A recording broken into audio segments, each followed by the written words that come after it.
আসসালামু আলাইকুম ভাই। ওয়ালাইকুম আসসালাম। ভাই ভালো আছেন? হ্যাঁ, ভালো ভাই। ওই বাসায় নতুন ফ্রিজ আনিলাম। এখন তো মিস্ত্রি মিস্ত্রি লাগবে, কি দেখি ওইটা আমি তো বুঝি না। এখন যদি সবকিছু একটু গুছাই দিতেন, একটু মিস্ত্রি দিতেন, তাহলে আমার একটু উপকার হতো। হ্যাঁ, ঠিক আছে ভাই, মিস্ত্রি আছে। রাত্রিবেলার কাজ তো ফ্রিজ 300 টাকা লাগবে বোর্ড বসাতে গেলে। রাত্রিবেলা মিস্ত্রির কাজ বলেন না।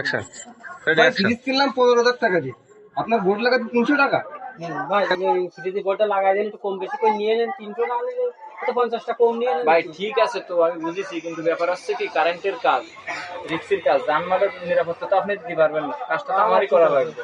তাই একটা কাজ শিখে 30 বছর চলে গেছে, আপনি 300 টাকা দেবেন না এমনটা তো না। না, একটু দেখে আপনি শুনে। ফ্রিজ কিনতে যাবেন 15,000 টাকাতে, আমার 300 টাকা দিতে পারবেন না ভাই। ঠিক আছে ভাই, দেখে একটু কম। আচ্ছা ঠিক আছে, দেখে কি করা যায়। আচ্ছা ভাই, আপনি একটা করে দিচ্ছি, যদি হয় তাহলে চলেন। ঠিক আছে ভাই, তাহলে চলেন।